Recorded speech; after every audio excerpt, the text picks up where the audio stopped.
ka jama bɛɛ lajɛlen fo kɛrɛnkɛrɛnnenya na an ka minisiri k'a fo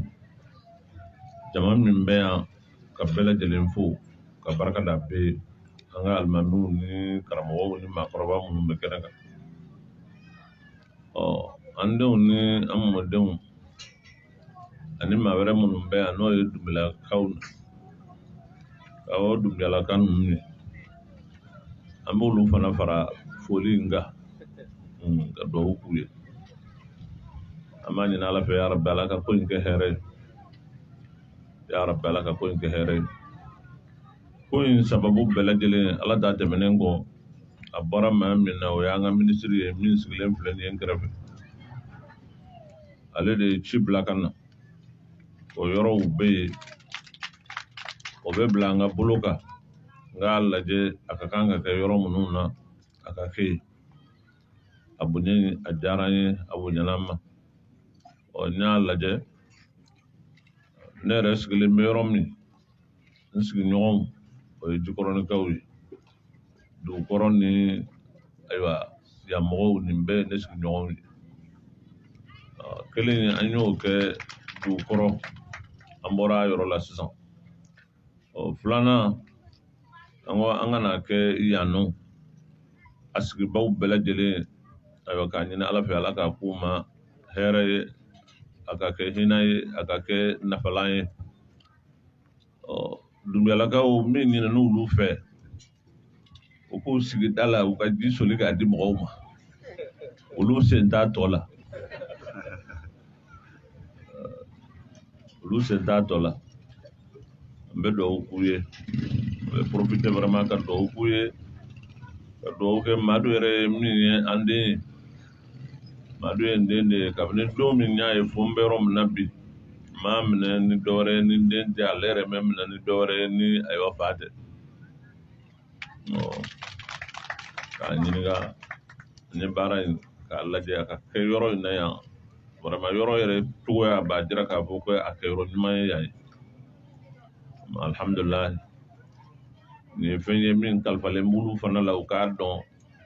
o ni sigida ni sigiɲɔgɔn ni tɛmɛbaw bɛɛ lajɛlen ni yɔrɔ bɛ ko in na nka ni fɛn ye n'a kalifala maa min na a tigiya dir'i ma u k'u janto a la a ka se k'a kɛ fɛn ye min bɛ kɛ bɛɛ nafalan ye k'a ɲini Ala fɛ ya Rabi hali bi Ala ka n'u sara ka minisiri fo k'a ka gouvernement fo ayiwa transition mɔgɔw olu fo k'a ɲini Ala fɛ hali bi an ka jamana Ala k'a basigi jamana in Ala ka bɛn ni ayiwa ɲɔgɔn faamuya Ala k'a don jamanadenw ni ɲɔgɔn cɛ ka jamana hɛrɛ caya k'a lafiya caya an sigiyɔrɔ min ye yan ye ya Rabi Ala ka basigi ni lafiya don an ka sigida in na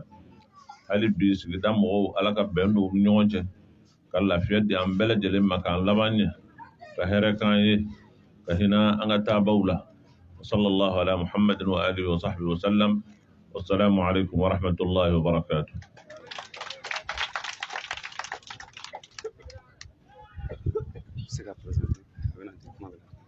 Alhamdulillah rabbil alamin anga imam kumane ko fe gabo amna kuma di anga ministry ma inshallah no e ministry jara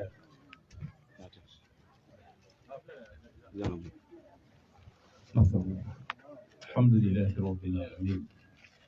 wassalatu wassalamu ala rasulillah ambi ala tamu ka ala barkada ni an karamɔgɔ na mashugo Sheikh Imam Mawdiko ale ka bonya kɔnɔ a n'a ka yamaruya ye ka foli lase sigida mɔgɔ bɛɛ lajɛlen ma k'a f'u ye diɲɛ ko o ko a fɔra sababu b'a la an bɛ ala tanu an wasolen n'ale a ka wulikajɔ a n'a ka cɛsiri jamana ko la jamanadenw bɛ se k'u sɛbɛ don u ka jamana ma cogo min na ni furaji 2 dira ale ma ne yɛrɛ kɔni bolo u bɛ i n'a fɔ ale ka koɲɛ la ne miseli su baji la k'a bɔ a la ani sara min ka kan jamana ko in na o b'o cogoya de la nka ne jigi bɛ min kan o de ye ala k'a sara don min na wari tɛ se ka foyi sɔrɔ ala k'a sara a ye o don na diɲɛ don bɛ kow tiɲɛ i la diɲɛ don o bɛ kow tiɲɛ i la an b'a ɲini ala fɛ ya rabbi ala ka imam mɛn an kɔrɔ ya rabbi ala k'a ɲɛ mɛn a la k'a fɔ sigida mɔgɔw fɛnɛ ye imam y'a fɔ cogo min ji ye ɲɛnɛmaya de n'a y'a jateminɛ président de la transition tuma min na a ka investiture bɛ kɛ a ko hakɛ dɔ b'ale bolo a b'o tila 3 ye k'o 2 don yaasa ji ka jamana fan bɛɛ sɔrɔ surtout togodala mɔgɔw ani dɛsɛ bɛ mɔgɔ minnu na o hukumu kɔnɔna na anw fɛnɛ ka département an ka wulikajɔ kɛra an bɛ se ka nɔgɔya don cogo min na dɛsɛbagatɔw kɛrɛnkɛrɛnnenya jiko ta fanfɛla na o de la an ye nin forage damadɔ sɔrɔ an bɛ ala tanu k'ala barikada ani italiyɛnw ka bolodi ɲɔgɔnma don ONG min n'a fɔ a ma ko Arapachis o ONG in don min na n'a ɲɛmɔgɔ ye ɲɔgɔn ye ale ye ne waaju ni silamɛya ye pourtant chrétien de don a ko ale kabakoyara degun min bɛ diɲɛ kɔnɔ bi olu kɛra sababu ye ka Libi ta ka nɔgɔya don a kuma ɲɔgɔnya la pour que u bɛ se ka na ne sigi ka fɔ ye k'u y'o kɛ cogo di kira ye pacte min kɛ alayhi salatu wassalam tuma min na n'a nana Madinɛ ani Madinɛkaw ni ɲɔgɔn cɛ ani mɔgɔ fɛn o fɛn bɛ yen i yahudiya fara fɛn kan alakira ye pacte min kɛ ale y'o pacte de kalan ale ko mais Libi a fɔ ko Libi ye silamɛ jamana ye mais u bɛ se ka taa fɛn jumɛn wɛrɛ ɲini k'u bɛn'o kɛ accords ni ɲɔgɔn cɛ ka tɛmɛ ni pacte in kan pour que k'u ka jamana kisi donc c'est pour vous dire une fois de plus an ka jamana in tuma dɔ la o kuma in mɔgɔ dɔw t'a fɛ mais jamana min mɔgɔ fanba n'i y'a sigi 100 o 100 90 ni kɔ ye silamɛ ye n'i ko i bɛ silamɛya silamɛya ko sen b'o jamana jɔli la i ma baara daminɛ fɔlɔ an bɛ dugawu de kɛ ya rabbi imam ninnu ye sira min bɔ n'o ye fasoden ɲumanya ani cɛsiri ala ka sira kan o 2 fara ɲɔgɔn kan yeelen a kana se ka duga u ɲɛna u taalen kɔfɛ an b'a ɲini ala fɛ ala k'o mɛn an kɔrɔ ala k'o k'a k'ala bonya kama jamana ala k'a kisi ne ye n ka mouvement présidente yira imam na sisan ja forage b'o ka da yɛrɛ de fɛnɛ la donc ani forage in tigi bɛ sɔn ka caya ale ka so filɛ de an kɔ imam donc alhamdulillah ne t'a kalan ni ala ka ko di imam y'a kanu ka n'a di sigida ma a nana bɛn yɔrɔ fɛnɛ la alhamdulillah minnu mago b'a la an b'a ɲini ala fɛ ala k'a kɛ sigilan dɔ fana ye ala k'a kɛ sigida dɔ fana ye ala k'o k'a k'ala kama allahumma rabbi salli ala muhammad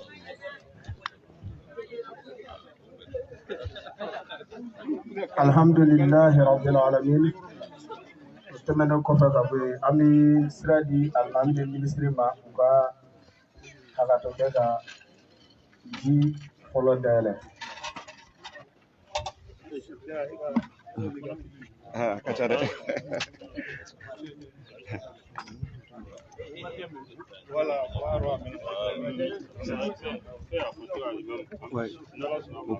Balima ya bi nisɔndiya don ye Rasta contre Alimami Dicko a bɛna forage ji dayɛlɛ Dicko yɛrɛ ye ji dayɛlɛ sisan ani nisɔndiya la a yɛrɛ y'a bolo k'a la n'o tɛmɛna ka bɔ yen ministre yɛrɛ o y'a bolo k'a la donc an bɛ ala fo k'ala barikada nin ye nisɔndiya ye nin ye hɛrɛ ye alhamdulilahi rabbil alamin vraiment maliyɛnw an bɛ duwawuba kɛ Alimami ye maaw nisɔndiyara kosɛbɛ Rasta contre ala ka dɛmɛ kɛ.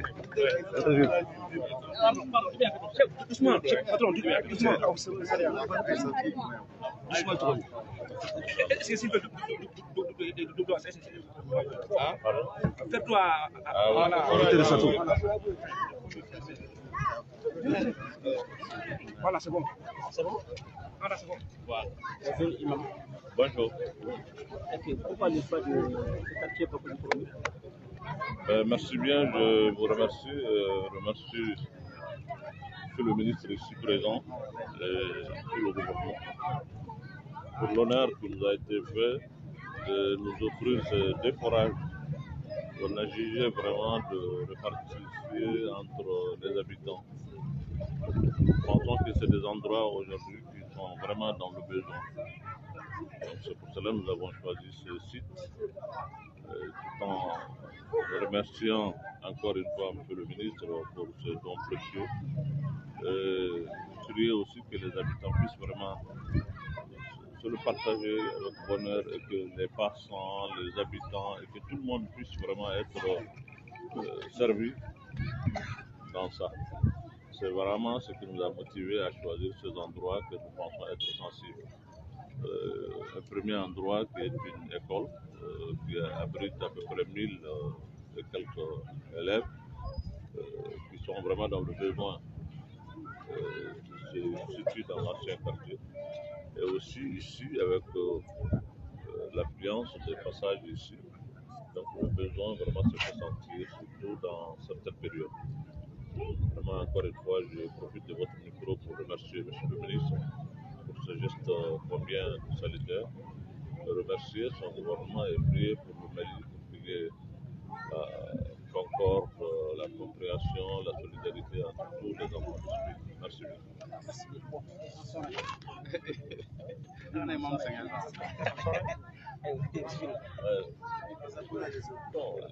No debía empezar para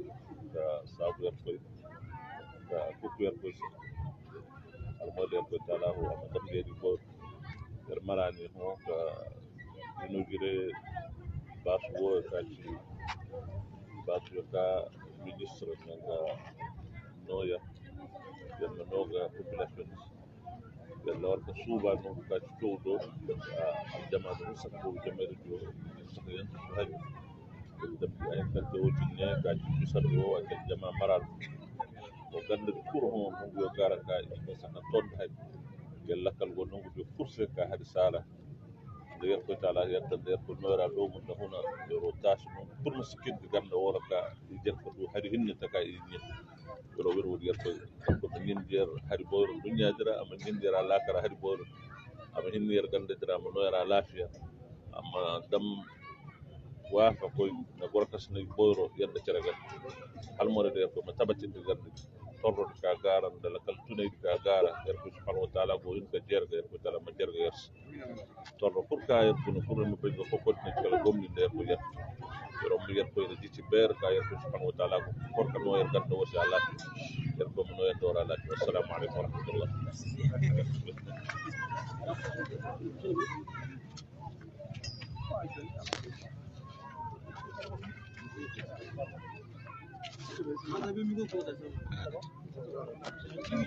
Bonjour. Et tu presses normal. Non. Vous avez un message à l'endroit des alliés?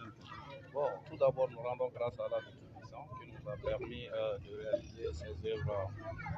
de solidarité à l'endroit de nos populations féminines. Vous savez, l'appel que je lance à l'endroit des usagers, c'est tout d'abord d'être reconnaissant envers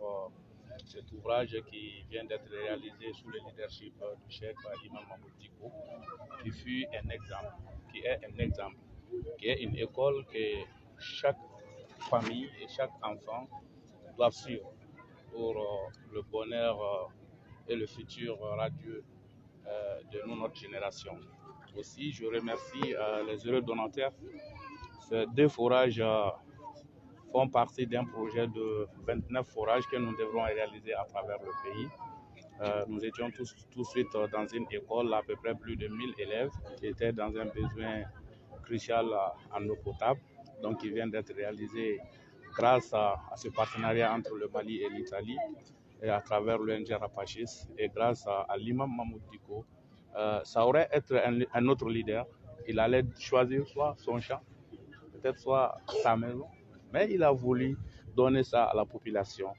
parce que c'est ça aussi un leader, penser aux autres, penser aux plus démunis. Donc c'est un sentiment de fierté, de joie d'être là ce matin à ses côtés pour l'inauguration des 2 forages. Merci. Je vous en prie.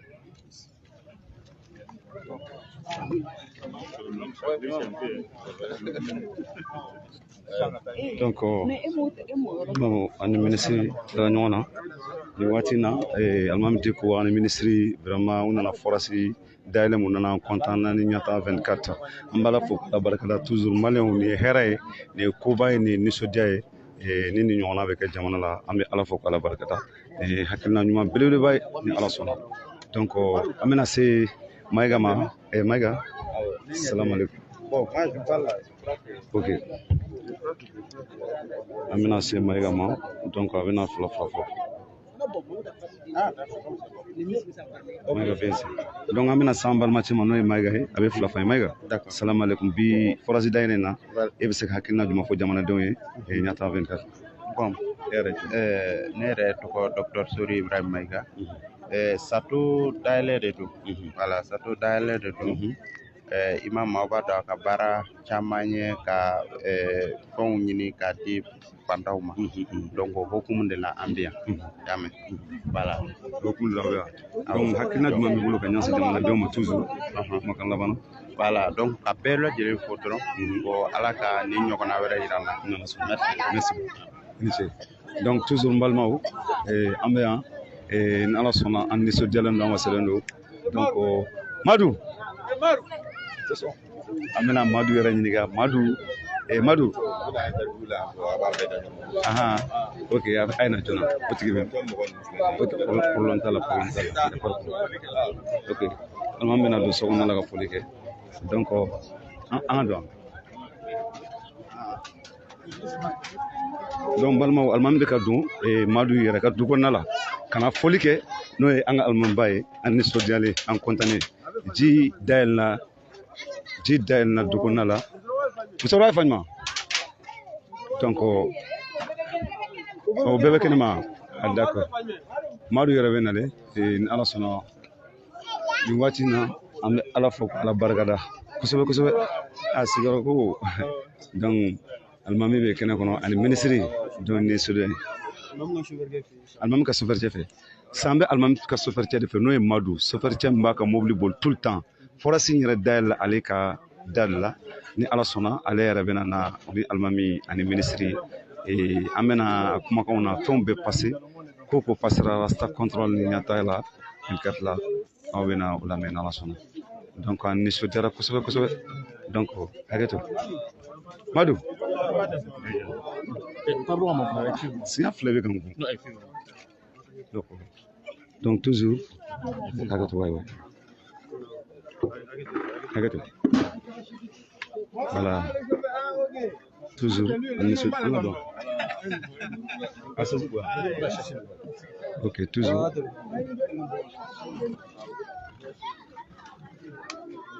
toujours an bɛ forasi dayɛlɛ don min kɔnɔ n y'o de fɔ n'o ye Madu n'u ka so ye donc musokɔrɔbaw ni cɛkɔrɔbaw alimami donna so kɔnɔ ani ministre u bɛna foli kɛ kosɛbɛ donc ni ala sɔnna ka duwawuba kɛ jamana ye n balimaw toujours a ye sira bila n balimaw toujours an y'o de fɔ alimami Diko inshallah a donna so kɔnɔna la a ye foli kɛ ka duwawu kɛ Dunbiyalakaw ko ka sɔsɔngɔ d'u ma nin ye nisɔndiya dan ye dɛ Dunbiyalakaw da ye alimami ka bara an y'o de fɔ alimami min don u bɛ kuma mun kan u b'a dɔn u n'u hakili bɛ ɲɔgɔn na ayiwa sɔ wɛrɛ dira cɛkɔrɔba wɛrɛ ma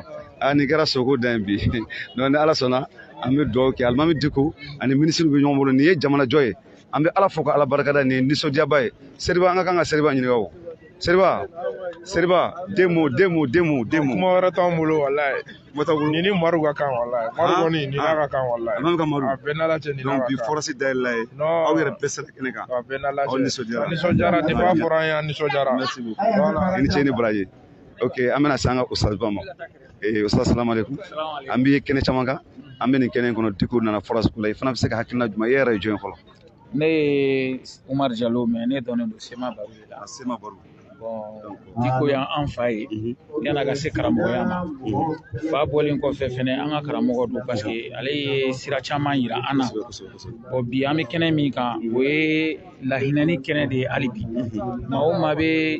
ji sanuma ŋaniya sigi ka di fantanw ma Mali bɛ gɛlɛya min kɔnɔ bi o tigilamɔgɔ kan ka fo kosɛbɛ donc an b'o de kɛnɛ kan bi an ka cɛkɔrɔba ye Jikɔrɔni a ye forage 2 di population ma an b'a fɔ ka barika da an b'a ɲini nin baraji ka se a ma an b'a ɲini a y'a dabɔ ɲuman min kama a ka kan ɲuman ye an b'o de kɛnɛ kan merci beaucoup n ka kumakan laban ye min ye k'a fɔ hali bi Ala ka cɛkɔrɔba mɛn an kɔrɔ cɛkɔrɔba ka hakilinata mɔgɔw k'a faamu hali bi ka taa fɛ jamana in bi ɲɛ min ma mɔgɔw k'a lamɛn jamana in solution b'a kɔ furuku min bɛ yen mɔgɔw k'a ɲinɛ o kɔ maa min bɛ se ka jamana bɔ dingɛ in kɔnɔ bi mɔgɔw k'u ɲɛsin olu ma cɛkɔrɔba b'o maaw la bi merci beaucoup donc c'est bon ouais c'est bon alhamdulillah am se ka